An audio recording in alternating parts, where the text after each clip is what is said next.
अस्सलाम वालेकुम, welcome to my channel FH cooking and baking. उम्मीद करती हूँ कि सब खैर आफियत से होंगे। आज की ये रेसिपी बहुत ही मज़ेदार, इजी और क्विक होने वाली है क्योंकि आज हम तैयार कर रहे हैं घर में मौजूद तमाम इंग्रेडिएंट के साथ बेकरी से मिलने वाली तमाम वो रेसिपीज़ जो कि बहुत ही ज़्यादा महंगी होती हैं, हम आज बनाएंगे बिल्कुल घर में, जो कि बनेगी बहुत ही ज़्यादा झटपट, बहुत ही ज़्यादा मज़े की, कि जो भी खाएगा बार बार मांगेगा और कोई भी अपना हाथ इससे पीछे नहीं कर पाएगा।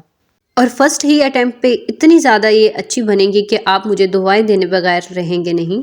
और साथ ही साथ हम बेकरी के तमाम राज आपके साथ शेयर करेंगे। तो चलिए स्टार्ट करते हैं। यहाँ पे मैंने एक ले लिया है बाउल और उसके अंदर मैं ऐड कर रही हूँ 1 कप नीम गर्म पानी, जो कि मैंने नॉर्मल गर्म किया है, बहुत ज़्यादा यहाँ पे आपने इसको गर्म नहीं करना।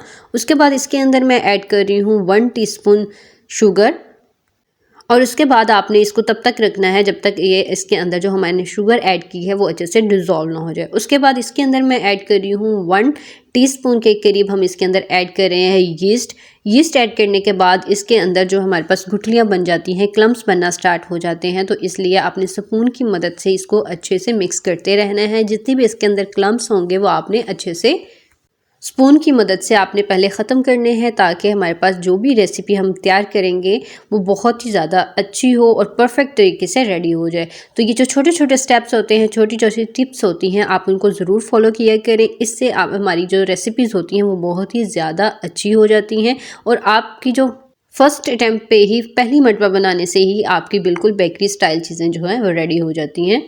और जब ये बिल्कुल अच्छे से मिक्स हो जाएगा तो इसके ऊपर कवर करके आपने 10 मिनट के लिए अच्छे से छोड़ देना है। जब अच्छे छोड़ देंगे तो इसके अंदर बबल्स बनना स्टार्ट हो जाएंगे। तो आप देख सकते हैं 10 मिनट बाद मैंने कवर हटाया तो इसके अंदर बबल्स बनना स्टार्ट हो गए थे। उसके बाद इसके अंदर मैं ऐड करूँगी 2 कप के करीब मैदा जो है पहले से आपने अच्छे से छान लेना है और उसके बाद आपने इसके अंदर मिक्स करना है। हाफ़ जो है अब अभी हम यूज़ करेंगे और इसमें से हाफ़ जो है हम बाद में इसके अंदर यूज़ करेंगे। तो आप देख सकते हैं यहाँ पे मैंने इसके अंदर जो मैदा है 2 कप ऐड कर दिया है। उसके बाद मैं इसके अंदर ऐड कर रही हूँ सॉल्ट, जो कि मैंने 1 टीस्पून लिया है। उसके बाद साथ ही मैं इसके अंदर ऐड करूँगी 2 टेबल स्पून के करीब कुकिंग ऑयल, तो ये भी आपने इसके अंदर ज़रूर ऐड करना है। उसके बाद मैं इसको अच्छे से मिक्स कर लूँगी। यहाँ तक आपने मिक्स करना है कि ये हमारे पास एक पतली सी डो हमारे पास रेडी हो जाए। यहाँ पे जब सारी चीज़ें हमारे पास क्लियर हो जाएंगी तो आपने इसको स्पून की मदद से अच्छे से मिक्स करते रहना है। यहाँ पे हमने जो इसके अंदर यीस्ट यूज़ की है उसका यही काम होता है कि जैसे ही हम इसके अंदर ये चीज़ें सारी ऐड करते हैं तो ये सब अपने अंदर एब्जॉर्ब करना स्टार्ट कर देती है। हाफ़ जो हमने पहले ऐड कर दिया था 2 कप के करीब और उसके बाद हाफ़ कप जो है हम अभी यूज़ कर रहे हैं, ताकि हमने जो चीज़ें ऐड की हैं वो इसके अंदर अच्छे से डिज़ोल्व हो जाए। उसके बाद हमने इसको ऐड कर दिया है। ऐड करने के बाद आपने इसको हाथों के साथ अच्छे से गूंद लेना है। तो यहाँ पे मैं बिल्कुल अपने हाथों के साथ ही इसको अच्छे से गूंद लूँगी। बिल्कुल उसी तरह आपने गूंदना है जिस तरह घर में आटा वगैरह हम गूंदते हैं, जिस तरह डो बनाते हैं रोटी के लिए, उसी तरह आपने इसको अच्छे से गूंद लेना है। अगर इसमें यहाँ पे पानी की ज़रूरत हुई तो आप इसमें पानी ऐड कर सकते हैं, लेकिन आपने पानी जो है नीम गर्म यूज़ करना है। तो यहाँ पे मैंने पानी जो है 1 कप यूज़ किया था, तो उसके अलावा मैंने इसके अंदर बिल्कुल भी पानी ऐड नहीं किया। मैंने वही पानी ऐड किया था जो मैंने यीस्ट वाला रेडी करके रखा था। और आपने ये जो डो बनानी है इसको 2 से 3 मिनट अच्छे तरीके से आपने इसको गूंद लेना है। तो यहाँ पे ऑलमोस्ट जो है हमारे पास डो जो है वो रेडी हो चुकी है। तो अब मैं इसको यहाँ से निकाल लूँगी। 1-2 पंच और दूंगी। पंच देने के बाद आपने इसको निकाल लेना है और लास्ट पे जो आपने पंच देना है उसी में आपने अपने हाथों को हल्का सा ग्रीस करना है ऑयल के साथ, ताकि ये हाथों के साथ बिल्कुल भी ना चिपके। उसके बाद यहाँ पे मैंने एक ले लिया है बाउल, और बाउल जो है मैंने वो लिया है जिसके ऊपर मेरे पास कवर मौजूद है, यानी कि इसके ऊपर जो हमने डो ऐड करने के बाद इसको अच्छे से एयर टाइट करना है। उससे पहले आपने एक काम ज़रूर करना है कि आपने इसको अंदर हल्का सा 1 टेबल स्पून के करीब ऑयल आपने ऐड कर देना है। ऑयल ऐड करने के बाद इसको चारों तरफ अच्छे से ग्रीस करना है। ग्रीस करने से क्या होगा कि हमारे पास जो डो होगी वो बिल्कुल इसके साथ चिपकेगी नहीं। हमारे लिए ये बहुत ही ज़्यादा ईजी हो जाएगा। उसके बाद इसके ऊपर मैं कवर दे दूँगी और कवर देने के बाद इसको आपने 40 मिनट्स के लिए आपने इसको ज़रूर रखना है। 40 मिनट का टाइम इसका मस्ट होता है इसको राइस करने। तो अब जो है हमने डो को रख दिया है 40 मिनट्स के लिए। उसके बाद साथ ही हम यहाँ पे फिलिंग रेडी कर लेते हैं। फिलिंग जो है यहाँ पे हम 2 तरह की बनाएंगे, तो आप देखेंगे कि बहुत ही आसान जो रेसिपी है जो मैं आपके साथ शेयर कर रही हूँ, बिल्कुल घर में मौजूद तमाम इंग्रेडिएंट के साथ बन जाएगी। और एक ही आपको रेसिपी देखनी पड़ेगी, एक ही आपको वीडियो देखनी पड़ेगी जिसमें आपको तमाम रेसिपीज़ का हर एक का फॉर्मूला आपको मिल जाएगा। हर एक रेसिपीज़ की टिप और ट्रिक्स आपको सारी आपके साथ शेयर की जाएंगी। तो अब यहाँ पे मैंने हाफ़ केजी बोनलेस चिकन लिया है और उसके साथ ही मैंने इसके अंदर ऐड कर दिया है अदरक और लहसुन का पेस्ट, जो कि मैंने 1 टेबलस्पून लिया है। उसके बाद इसके अंदर मैं ऐड कर रही हूँ विनेगर, जो कि मैंने 1 टीस्पून ऐड किया है। और साथ ही मैं इसके बाद इसके अंदर कुछ स्पाइसेस और ऐड करूँगी, जिनमें से सबसे पहले मैं इसके अंदर ऐड कर रही हूँ सोया सॉस, जो कि मैंने 1 टेबलस्पून लिया है। उसके साथ ही मैं इसके अंदर ऐड करूँगी चिली सॉस, जो कि मैंने 1 टेबलस्पून लिया है। तो आपने इसलिए वो सॉस यूज़ करना है जो हमारे पास जो चिली वाला हो, इसके अलावा आपने और यूज़ नहीं करना। एक होता है चिली गार्लिक, जो सिंपल चिली होता है, आपने वो यूज़ करना है। उसके बाद मैंने इसके अंदर ऐड की है हाफ़ टीस्पून के करीब रेड चिली और 1 टीस्पून के करीब मैंने इसके अंदर ऐड कर दिया है सॉल्ट। और उसके बाद मैंने इसके अंदर ऐड कर दिया है 2 टेबलस्पून कुकिंग ऑयल। यहाँ पे इस रेसिपी में कुकिंग ऑयल बहुत ही कम यूज़ होता है। ये वो सारी टिप्स और ट्रिक्स हैं जो हमारे पास बेकरीज़ में यूज़ की जाती हैं, तो ज़रूर इन सब चीज़ों को फॉलो करें। इन सब स्पाइसेस को ऐड करने के बाद मैं इसको स्पून की मदद से अच्छे से मिक्स करूँगी। ये हमारे पास जो है चिकन जो मैरिनेट हो चुका है, अच्छे से रेडी हो चुका है। तो यहाँ पे इसको मैं 5 से 10 मिनट के लिए ऐसे ही छोड़ दूँगी। तो अगर हो सके तो आप इसको 10 से 15 मिनट के लिए या 20 मिनट तक के लिए आप किचन में या फ्रिज के अंदर नॉर्मल टेम्परेचर में रख दिया करें, ताकि इसके अंदर जितने भी हमने स्पाइसेस ऐड किए कर दिए हैं उसकी मैरिनेशन जो है वो बिल्कुल अच्छे से हो जाए। तो यहाँ पे मैंने इसको 10 से 15 मिनट अच्छे से रखा था। और उसके बाद मैंने यहाँ पे आपने कोई भी बर्तन लेना है, उसके अंदर आपने जो भी मैरिनेटेड चिकन होगा वो इसके अंदर ऐड कर देना है। ऐड करने के बाद आपने लो फ्लेम के अंदर इसकी अच्छे से भुनाई कर देनी है। और यहाँ पे ऑयल जो है मैंने सिर्फ 2 टेबलस्पून ही यूज़ किया है, इसके अलावा मैंने इसके अंदर ऑयल यूज़ नहीं किया। तो यहाँ पे आपने इसको अच्छे से भुनाई करनी है। जब जैसे ही हल्का सा इसका कलर चेंज होगा तो हम इसके अंदर ऐड करेंगे 1 कप के करीब वाटर हम इसके अंदर ऐड करने के बाद इसको अच्छे से गला लेंगे, ताकि हमारे पास जो चिकन जो है अच्छे से पक जाए। इसके अंदर हमारे पास जो हमने स्पाइसेस ऐड किए हैं वो चिकन के साथ अच्छे से लग जाए। तो यहाँ पे 2 से 3 मिनट पकाने के बाद हमारे पास जो है चिकन के अंदर जो पानी हमने ऐड किया था वो अच्छे से ड्राई हो चुका है बिल्कुल। तो उसके बाद हमारे पास जो चिकन का कलर भी है बहुत अच्छे से चेंज हो चुका है, इसकी भुनाई भी अच्छी से हो चुकी है। तो हम इसी थोड़े से चिकन के 2 हिस्सों में डिवाइड कर लेंगे। एक ही मरतबा हमने इसको गाल लिया है, उसके बाद इसको 2 हिस्सों में डिवाइड करेंगे। जो एक हिस्सा है उसके अंदर मैं अब ऐड कर रही हूँ 1 टेबलस्पून के करीब मैदा ऐड करने के बाद मैंने इसको अच्छे से इसकी भुनाई की है। और यहाँ पे आपने फ्लेम जो है बिल्कुल आपने लो रख देना है। यहाँ पे आपने बिल्कुल हाई या मीडियम नहीं करना। अगर थोड़ा सा भी करेंगे तो ये जो मैदा हमने इसके अंदर ऐड किया है वो जल जाएगा और इसका टेस्ट जो है वो ख़राब हो जाएगा, इसलिए आपने इस चीज़ को अच्छे से ख्याल रखना है। तो यहाँ पे हमारे पास जो है जो चिकन हमने इसके अंदर ऐड किया था वो मैदे के अंदर अच्छे से भुन चुका है। भुनाई करने के बाद मैंने इसके अंदर ऐड कर दिया है 1 कप दूध ऐड करने के बाद इसको 2 से 3 मिनट अच्छे से मैं इसको पका लूँगी। जब यहाँ पे आपने जो है फ्लेम मीडियम रखना है इसको पकाने के लिए। थोड़ी ही देर बाद ये हमारे पास बहुत ही क्रीमी सा जो हमारे पास चिकन है वो रेडी हो जाता है। और उसके बाद इसके अंदर चंद इंग्रेडिएंट्स ऐड करेंगे, जिनमें से सबसे पहले मैं इसके अंदर वेजिटेबल्स ऐड करूँगी। वेजिटेबल्स में से मैंने सबसे पहले ली है गाजर मैंने 1 अदद ली है और उसको मैंने जो शेप देकर उसको काट लिया है बारीक। उसके बाद इसके अंदर 2 टेबलस्पून मैंने इसके अंदर ऐड की है शिमला मिर्च, जो कि मैंने छोटी छोटी क्यूब्स के अंदर काट ली है। और साथ ही मैंने इसके अंदर ऐड कर दिया है बंद गोभी, वो भी मैंने बारीक अच्छे से काट ली है। तो इन सबको ऐड करने के बाद इसको 2 से 3 मिनट तक के लिए आपने अच्छे से पका लेना है। ये हमारे पास बहुत ही क्रीमी सी मज़ेदार सी जो है हमारे पास एक जो डिश है, एक जो रेसिपी है उसकी फिलिंग रेडी हो चुकी है। ये वो रेसिपीज़ हैं जो बेकरी के अंदर यूज़ की जाती है, जो बड़े बड़े रेस्टोरेंट्स के अंदर यूज़ की जाती हैं, वही मैं आपके साथ यहाँ पे शेयर कर रही हूँ। तो इसलिए एक एक स्टेप को आपने अच्छे से देखना है और इन सब चीज़ों को आपने अच्छे से फॉलो भी करना है। और अगर अभी तक आपने मेरे चैनल को सब्सक्राइब नहीं किया तो जल्दी से सब्सक्राइब कर दीजिए और साथ ही बेल आइकन को भी ज़रूर ऑन किया करें, ताकि ऐसी बहुत सी आसान सी रेसिपीज़ जो हैं आपको सबसे पहले मिलें। और साथ ही अपना फीडबैक भी शेयर किया करें। जब भी आपको लगता है कि आपने कोई नई रेसिपी सीखी है तो दूसरों के साथ भी ज़रूर शेयर किया करें, क्योंकि दूसरों के साथ अपना नॉलेज शेयर करना भी सदका जारिया होता है। तो लास्ट में मैंने इसके अंदर ऐड किया है ज़ीरा कुटा हुआ।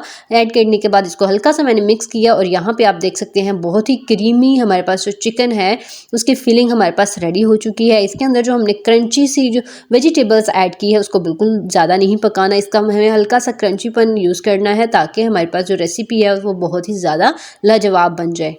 और सिर्फ थोड़े से ही चिकन के साथ हमारे पास और बिल्कुल 1 कप मैंने इसके अंदर दूध ऐड किया था, तो बहुत ही ज़्यादा यमी सी हमारे पास ये फिलिंग रेडी हो चुकी है। अब दूसरी तरफ मैंने जो हाफ़ जो चिकन निकाल के रखा था वो ये अलग मैंने पैन के अंदर डाला और उसकी मैंने हल्की सी उसकी भुनाई करना स्टार्ट कर दी और साथ ही मैंने इसके अंदर 1 चम्मच जो ऐड किया था चिली गार्लिक सॉस का। उसके अलावा मैंने इसके अंदर कोई चीज़ ऐड नहीं की। उसके बाद सेकंड इसके अंदर मैंने ऐड की है गाजर। गाजर जो है मैंने बारीक काट ली है।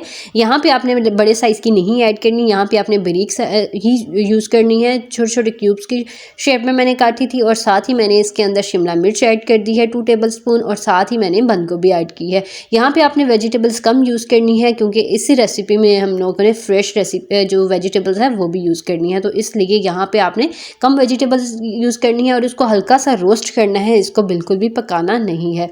हल्का सा रोस्ट कर दिया और इसको फिलिंग दोनों हमारे पास अच्छे से रेडी हो चुकी है, इसको साइड पे रख दिया और ये देख सकते हैं माशाल्लाह बहुत ही प्यारी हमारे पास जो डो है परफेक्ट तरीके से रेडी हो चुकी है। इसको मैंने 40 मिनट्स का टाइम दिया था, तो आप देख सकते हैं जो हमने डो बना कर रखी थी वो बिल्कुल अच्छे से राइस हो चुकी है और यहाँ पे पूरे जो हमारे पास बाउल है उसके अंदर फैल चुकी थी। तो यहाँ पे आपने इस बात का अच्छे से ख्याल रखना है, जब भी डो आपकी रेडी हो जाएगी जिस बाउल में भी आपने रखना है तो उसके अंदर आपने ऑयल ज़रूर ऐड करना है। तो उसके बाद जब आप निकालेंगे तो इसको 2 से 3 पंच आपने ज़रूर देने हैं, जितनी भी एयर होगी वो निकल जाएगी। एयर निकालने के बाद आपने हाथों को हल्का सा ग्रीस करना है ऑयल के साथ और एक मरतबा आपने इसको हल्का सा 2-3 पंच के साथ आपने इसको गूंद लेना है। तो हमारे पास बहुत ही परफेक्ट तरीके से डो जो है वो रेडी हो चुकी है। तो अब जो है हम यहाँ पे डो को निकाल लेंगे। हम यहाँ पे मेरे पास फ्लैट और स्मूथ जो है हमारे पास सरफेस है, तो उसके ऊपर ही मैं रखूँगी और इसके मैं 4 से 5 हिस्सों में इसको डिवाइड कर लूँगी। तो इसलिए आप ताकि बाद में हमारे पास जितनी भी रेसिपीज़ बनेंगी तो वो जो हमने इसके रेसिपीज़ बनानी है वो इक्वली हमारे पास जो डो है वो डिवाइड हो जाए। तो यहाँ पे मैं नाइफ़ की मदद से इसके 4 से 5 हिस्से कर लूँगी। आपने जो भी रेसिपी बनानी हो कम ज़्यादा उसके अकॉर्डिंग आप इसके पार्ट कर लें।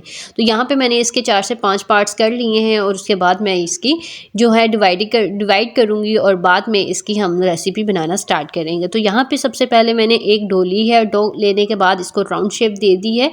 राउंड शेप देने के बाद मैंने रोलिंग पिन के साथ यहाँ पे मैंने इसको एक लंबी साइज ओवल शेप मैंने दी है। ओवल शेप देने के बाद यहाँ पे आपने इस चीज़ का जो अच्छे से ख्याल रखना है कि साथ ही आपने इसको डस्ट भी करते रहना है फर्श को, ताकि हमारे पास ये जो है हमारे पास जो रेसिपी हम बना रहे हैं वो बिल्कुल ख़राब ना हो। तो यहाँ पे मैंने एक ओवल शेप इसके दे दी है और उसके बाद जो हमने क्रीमी जो दूध वाली हमने रेसिपी जो फिलिंग रेडी की है वो आपने इसके अंदर ऐड कर देनी है, क्योंकि अलग-अलग रेसिपीज़ के लिए हमने अलग-अलग फिलिंग रेडी की है। तो इसलिए आपने यहाँ पे इस रेसिपी के अंदर जो यूज़ करनी है फिलिंग वो क्रीम वाली है जो हमने क्रीमी सी बनाकर रख दी है। उसके बाद इसकी फिलिंग करने के बाद साइड से आपने नाइफ़ की मदद से कट्स लगा लेने हैं, जैसे मैं अभी लगा रही हूँ उसी तरह आपने बराबर रख कर आपने दोनों साइड से कट्स लगाने हैं। कट्स लगाने के बाद दोनों तरफ से आपने उठाना है और उसको फोल्ड करना है। और इसके अलावा आपको मेरे चैनल पे बहुत सी ज़्यादा ईजी रेसिपीज़ मिल जाएंगी जो कि बनेंगी सिर्फ तमाम घर के इंग्रेडिएंट के साथ, जो होंगी रेस्टोरेंट स्टाइल में और सिंपल होंगी, क्विक होगी और साथ ही हेल्दी भी होंगी। इसके अलावा आपको बेकरी के तमाम टिप्स और ट्रिक्स सिखाई जाएंगी साथ।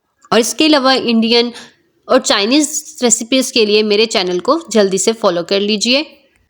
तो जी यहाँ पे मैंने इसकी अच्छे से दोनों साइड से फिलिंग कर दी है। फिलिंग करने के बाद मैंने इसको अच्छे से कवर कर दिया। आप देख सकते हैं कि इसकी शेप जो है बहुत ही मज़ेदार, बहुत ही ज़्यादा अट्रैक्टिव बन चुकी है। तो यहाँ पे शेप इसको देने के बाद मैं इसके ऊपर लगा दूंगी अंडा। आपने 1 अदद अंडा लेना है और उसके अंदर हल्का सा जर्दा कलर ऐड कर देना है। इससे क्या होता है हमारे पास जो इसका कलर है वो बहुत ही ज़्यादा अच्छा आता है। तो यहाँ पर मैंने इसके अंदर हल्का सा जर्दा कलर ऐड कर दिया है। जर्दा कलर ऐड करने के बाद जो हमारे पास अंडा है मैं इसके ऊपर लगा दूँगी। तो अंडा आपने इसको बिल्कुल अच्छे से चारों तरफ नहीं लगाना, बिल्कुल ऊपर जो है टॉप पर ही आपने इसको लगाना है। लगाने के बाद मैंने यहाँ पे ले लिए हैं वाइट तिल लिए हैं और वाइट तिल जो है आपने इसके ऊपर लगा देने हैं। आप चाहें तो इसके ऊपर ब्लैक तिल भी यूज़ कर सकते हैं, लेकिन यहाँ पे मैं इस रेसिपी के लिए वाइट तिल यूज़ कर रही हूँ। तो आपने इसके ऊपर वाइट तिल अच्छे से लगा देने हैं। अंडा लगाने से ये क्या होता है कि हमारे पास इसका कलर भी बहुत ज़्यादा अच्छा आ जाता है और साथ ही जो हमने इसके ऊपर तिल लगा रहे हैं वो भी अच्छे से सेटल डाउन हो जाते हैं। तो इसके अंदर आपने जर्दा कलर भी ऐड कर देना है। यहाँ पर मैंने एक बड़ा सा पतीला लिया है और पतीले के अंदर मैंने एक रखा है पैन। अगर आपके पास नॉन स्टिक नहीं है तो इसकी भी कोई मसला नहीं है, आप इसके अंदर कोई भी बेकिंग की प्लेट रख सकते हैं, पिज़्ज़ा ट्रे रख सकते हैं, या फिर आपके घर में नॉन स्टिक कोई भी चीज़ है तो वो भी रख सकते हैं। लेकिन वो ऐड करने से पहले आपने इसके ऊपर आपने हल्का सा डस्ट कर लेना है मैदे का डस्ट करने के बाद आपने जो भी रेसिपी बनाएगी वो उसके ऊपर रखनी है। उसको 40 मिनट्स के लिए आपने लो फ्लेम के ऊपर अच्छे से आपने इसको बेक करना है। उसके बाद यहाँ पे जो हमारे पास बाकी डो बच चुकी थी उसकी मैंने यहाँ पे बना ली है, राउंड शेप मैंने इसको दी है और इससे मैंने बना लिया है शवारमा ब्रेड। तो आप देख सकते हैं जैसे ही मैंने इसको हल्का सा फ्लेम पे तवे के ऊपर, नॉन स्टिक यहाँ पे मेरे पास तवा है तो इसके ऊपर मैंने इसको रखा है, तो बहुत अच्छी सॉफ्ट सी हमारे पास राइस हो रही है और बहुत ही अच्छी सी सॉफ्ट सी शवारमा की जो ब्रेड है वो रेडी हो चुकी है। यहाँ पे मैंने 3 अदद यहाँ पे बनाई है शवारमा ब्रेड, और साथ रोल बर्गर बनाया है, उसकी वीडियो यहाँ पे स्किप हो चुकी है, वो नेक्स्ट टाइम आपके साथ शेयर कर दूंगी। तो यहाँ पे जो मैंने शवारमा ब्रेड रेडी की है उसके ऊपर सबसे पहले हम लेयर लगा देंगे एक सॉस की, जो कि मैंने घर में रेडी की थी। यहाँ पे इसके अंदर मैंने ऐड की है सॉस बनाते हुए मायोनीज़ ऐड की है, साथ ही मैंने इसके अंदर चिली गार्लिक सॉस ऐड की है, और एक सॉस और है जो मैंने इसके अंदर ऐड कर दी थी। उसके बाद इसके अंदर मैं ऐड कर रही हूँ जो हमने टिक्का वाली जो हमने बना के रखी थी फिलिंग, वो क्योंकि इसके अंदर हमने टिक्का स्टाइल हमने इसको बनाया था, इसको बिल्कुल नहीं बिल्कुल हल्का सा मैंने इसको रोस्ट किया था, तो इसलिए हमने इसको टिक्का फिलिंग बनाया है। तो यहाँ पे इसको हमने ऐड कर देना है। टिक्का फिलिंग जो हमने इसके अंदर ऐड कर दिया है, उसके बाद इसके अंदर कुछ वेजिटेबल्स जाएंगी, कुछ सैलेड जाएगा, जिनमें से सबसे पहले मैं इसके अंदर ऐड कर रही हूँ बंद गोभी। यहाँ पे एक लेयर आपने इसके अंदर अच्छी सी बंद गोभी की लगा देनी है, जो कि मैंने बारीक काट ली है, और साथ ही इसके अंदर ऐड करेंगे हम लोग बारीक कटी हुई गाजर, और साथ ही इसके बाद इसके अंदर कुछ सॉसेस जाएंगे, कुछ जिनमें से सबसे पहले मैं इसके अंदर ऐड कर रही हूँ chilli sauce, tomato chilli sauce है ये हमारे पास, और साथ ही इसके ऊपर हम ऐड कर देंगे मायोनीज़ की आपने इसके अंदर एक लेयर लगा देनी है अच्छे से। और ये तमाम रेसिपीज़ इतने मज़े की होती हैं, इतनी ज़्यादा हेल्दी होती हैं, और ये आप लंच के लिए लेकर जा सकते हैं, इनको बनाकर आप फ्रीज़ कर सकते हैं। ये जो हमने बनाई है शवारमा ब्रेड, या आप बनाकर इसको आप फ्रीज़ कर लें, और जब भी आपका मन करे इसको निकालें, इसके अंदर फिलिंग रेडी करें और रेडी करके रख दें। आप देख सकते हैं इसकी फिलिंग कितनी ही ज़्यादा मज़े की हुई है, बहुत ज़्यादा जूसी बन चुका है ये हमारे पास। इसके अंदर जो हमने चिकन रेडी करके डाला है वो बहुत ही ज़्यादा टेस्टी होता है। तो यहाँ पर मैंने एक बटर पेपर ले लिया है, बटर पेपर लेने के बाद मैं इसको कर दूँगी इसके अंदर रोल। तो इसको रोल करने का यही तरीका है कि आपने इसके 4 कॉर्नर होते हैं, तो एक कॉर्नर उठाकर आपने सेंटर में रखना है, और दूसरे को आपने हल्का सा फोल्ड करना है ताकि वो नीचे की तरफ आ जाए, और उसके बाद आपने इसको दूसरी तरफ राउंड कर देना है। राउंड करने के बाद जो बाकी जो हमारे पास बच जाता है उसको राउंड करने के बाद लाइट से आपने इसको राउंड करना है और इसकी बैक साइड पर रख देना है। तो यहाँ पर आप देख सकते हैं हमारे पास बहुत अच्छा सा शवारमा जो है वो रेडी हो चुका है। और यहाँ पर मैंने 3 किस्म के शवारमास बनाए हैं जिनकी साइजेस जो है वो डिफरेंट है। तो यहाँ पे बाकी जो शवारमाज़ हैं वो भी मैं यहाँ पे रेडी करके रख दूँगी। और यहाँ पे आपके साथ जितनी भी रेसिपीज़ शेयर की जा रही हैं इनकी कॉस्ट बहुत ही ज़्यादा लो है, बहुत ही कम टाइम में और बहुत ही कम पैसों के साथ ये हमारे पास रेसिपीज़ रेडी हुई हैं। यहाँ पे मैंने सारे शवारमाज़ की फिलिंग करके रख दी थी। तब तक हमारे पास जो है बाकी जो हमने पिज़्ज़ा रोल बना कर रखा था, और साथ ही हमने इसके अलावा चिकन बर्गर जो बनाए थे छोटे से, वो भी हमारे पास रेडी हो चुके हैं। यहाँ पे इनको मैंने टाइम जो है 45 मिनट्स तक इसको अच्छे से मैंने कुक किया था। कुक करने के बाद मैंने इनको निकाला है, तो आप देख सकते हैं बहुत अच्छे से राइस हो चुके हैं, अच्छे से पक चुके हैं, इनकी फिलिंग भी बहुत ज़्यादा खूबसूरत लग रही है।